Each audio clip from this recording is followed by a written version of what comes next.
everyone, welcome to May's Psi reading or collective conscious reading for global predictions. Hey, thanks for joining me everyone. Gosh, it's been an interesting month in April, I have to say. I personally have been quite enamoured and sort of quite taken by all of the energies around the world with the political leaders, especially the Korean South and North leaders. It was just, to me, so exceptionally beautiful to see the photos of the two of them engaging in warm, hospitable looking communication and connection. How far it goes, we will have to wait and see. But one thing I'm sure we all have to agree on is it has never, ever in the last 70 years been hospitable. So no matter how far it projects from here, it's an amazing place to have got them to at this point. So let's see the cards that are going to come out for May. I am going to do one overall background energy from the Morgan Greer cards here. And this will be read as a traditional meaning for a tarot card, so I won't be changing out the meanings on it, such as I do for the Psi cards. Oh well, there we go. So we got the Queen of Rods. She jumped and she did put herself upside down. So she'll be in the background there for May, and let us see now what the Psi cards are coming to. So we do see a little bit of female energy around. That is what she is. She is the fire sign female energy. So this is the Psi cards for May for 2018. What are you most wanting us to focus on and pay attention on, or rather, what is it that is around there that is happening? I'm giving them a good shuffle to make sure that they're well and truly ready for their job. The Liar. Oh, that's not a good start. Oh, the Warrior. The Wheel. Prison. Death. And Union. Oh my. I'm not that excited with this bunch of cards that came out. In fact, I have to say, hindsight, looking back at April's cards that arrived, you know, they had some much more placid cards in them and had a little bit more potential for new beginnings, if you like. So we'll start with that reversed Queen of Swords up on the left from the traditional tarot deck. So the Queen of Rods reversed is still a very positive card anyhow. We're definitely dealing there with female energies, and I think if we take into consideration the whole of the way the bromance things have been going on with the political leaders in April, and there's probably been others around the globe as well, then there's this feeling of more harmony and love and tolerance between some of the people, and so perhaps the feminine energies around the world are playing out quite strongly. But I think that Queen of Rods cards we could relate possibly even more to someone quite specific. That possibly is Meghan Markle. She is actually a fire sign, and that card represents her particularly well. It's no great problem that it's in the reversed position, but what that card does represent over and above everything else is often fertility. So there's a possibility here that it could be referencing a very fertile situation globally, which is the conception of something new, or it could be representing a very fertile situation around Meghan herself. It is, of course, her wedding. I think that is on the 19th of May, so there is going to be a lot of hype in and around England in particular for the month of May, probably with the press as well, so there will be a lot of activity around her. She will be in the full limelight. That card could give us all the suggestion of thinking that possibly she may fall pregnant soon, or possibly could be pregnant even now. She may suffer from the same issue that her sister-in-law to be, the Princess of Cambridge, Catherine, suffers from that hyperemesis, which is severe morning sickness. So those are my guesses at the moment with that card, but it definitely does bode feminine energies, usually very fertile, and conception of possibly new ideas or directions or pathways as well. I'd say that's one of the nicer cards in the whole reading. We move into the side deck with the 6 cards that we have there, and we have the Liar, the Warrior, the Wheel, the Prison, Death, and the Union. They are probably all a bit glum and gloomy. We'll start with the top left one, the Liar. It really does speak for itself. It is someone who we portend to see as someone who is not telling the truth. Now, yeah, I guess everyone will be thinking the same thing. What situation are we talking about here? There's a possibility that this could be in relation to the Korean-American talks going on. It's a possibility it could be in relation to the two Korean North and South Peninsula talks going on as well. It doesn't necessarily have to just be those two. There can be other people or countries or political issues going on around the world that this could be surfacing in, such as issues to do with Russia, the UK, EU, through the Middle East. And in fact, this card over here has a tendency to often refer to issues in the Middle East as well. The other thing that the Liar card can indicate is earthquake and shaking, because he is jiggling around on one leg and he appears to be in a home or a building. So possibly quakes in May might be noticeable and houses and buildings may be damaged. However, in April I thought there would be a lot of large quakes, and as it turns out there were actually very few. So I'm wondering if the analogy of quakes for the cards is shifting now so that the meanings aren't quite so specific anymore. The Warrior card is a bit of an unpleasant one. It states the obvious again. It means there are warring energies in the air, and often this means things like hand-to-hand combat or people who do something with their physical hands. I think this card can turn up when there are terrorist-related activities or when there is an insurgence of armed battle.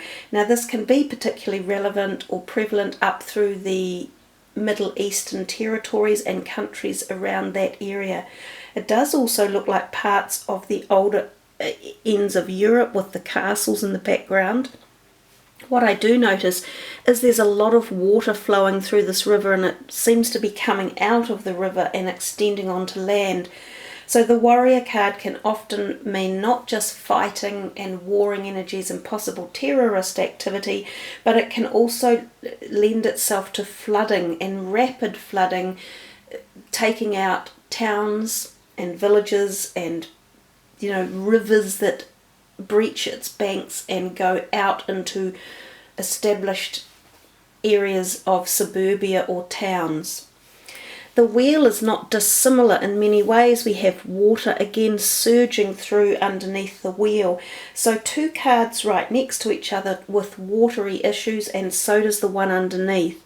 So possibly May has a lot of weather-related issues in it, and possibly a lot to do with water one way or another. So whether or not that's coming from the skies, such as excessive amounts of rain falling in short periods that literally flood areas very heavily, especially through rivers and mountains, things like that, or whether it's to do with sea-related water ingress. So it could be storms out at sea that give major high tides that batter coastal places. There's a possibility for that as well. The Wheel also represents, on a slightly more interesting perspective, the cyclical path of life and how everything is constantly changing and nothing remains the same. So that tells us sometimes that there are very big changes occurring at levels that are large. So they're not small time things happening. These are possibly very, very big events that are occurring and changing because it's just time. It's a cyclical time phase. Sometimes you could say it's a karmic time phase changing over. It is movement, and it involves the creation of something new in its turning capacity. We come down here to these 3, and we have 2 very dark cards down here. Even this one is a bit dark to look at. But the Prison and the Death look very similar to each other, with a slight highlight of light towards the top left-hand side of the card. The prison card, I often denote that light as coming from the sun, so I often reference the fact that something could happen on the sun that is a little bit unusual. So some sort of extended solar energy. This could be major CMEs directed towards Earth. Now, we haven't had those for a long time because the sun is moving towards its solar minimum. It could be coronal holes on the sun that also create extended energetic pathways between us and the sun and other planets. There could be some interesting planetary movement across the sun, or even sun-diving comets as well. But it could be energy that affects us. Perhaps there are massive heat waves as well in the month of June, unusually hot, that send people underground. The other part of this card is that people do seem to be down there hiding underground or stuck, and this is often the reference for this card. I have seen this card appear in times, for instance, when there is mass flooding and people are caught out and stuck in places underground, possibly tunnels or subways, or caught in an avalanche and caught, locked into a situation one way or another. It can also reference issues to do with prisons, literally. So prison breakouts or prison deaths or prison fires. There can be events like that occur when the prison card is out. The death card next to it is clearly the same as any other tarot card. It can mean the end of a cycle once again, so it's kind of connecting with the wheel up here, but in a slightly less positive manner. These look like Anzac poppies down here, and so it kind of makes us feel about the Anzac memorials when soldiers are remembered after wars and things like that. And of course we have the warrior straight above it. So there are a lot of connections going on in this reading with the cards, the way that they've been placed. But the death card often represents the ending of something old and moving into something new, but usually at the cost of lives. So this can be a card that signifies mass death events, and they're usually not particularly nice. So there's quite a bit of sorrow involved around this card. It is a bit gloomy because we can see the doorway to a big tombstone as such, with that small amount of light shining on it. Now that light could in fact appear to be from the moon, so we may have the moon and the sun right next to each other in this reading, so there could be some relevance there. I'm pretty sure there are no eclipses, but there could be something in the planetary information for the month of May regards the moon and the sun together, or referencing them one way or another. The union card over here, I have fundamentally always just seen it as being massive amounts of water just insurging areas where they perhaps shouldn't be. So extreme events, weather events. This can create mudslides, avalanches, rocks tumbling. Because there's rocks all through this river here, and I feel as though they're moving quite often. So it can be quite cataclysmic. It can be damaging to towns and villages. Loss of life can be involved. It can be like an inland tsunami or a tsunami of sorts. So there is the chalice in here, and I have never quite been able to put a reason or an energy behind the chalice. So if any of you have any ideas as to what that is in there, feel free to leave your thoughts and messages below. But I would have to say that May seems a little more turbulent than the cards that we had for April. So that's a wee bit disappointing, but I guess everything comes in cycles and waves. So that's another catchphrase at the moment. Everything comes in waves. Now exactly what I'm referring to there, I'm unsure as well. So guys, thank you very much for joining me and listening to this month's prediction. Put all your thoughts and ideas down. If any of you are receiving collective conscious energy thoughts, add them to the queue below. I love to receive more meanings about the cards as well, because they can then be added into the overall synopsis of a reading. Take care everyone, have a wonderful May, and hopefully we can all see some sort of positivity throughout the month. Namaste.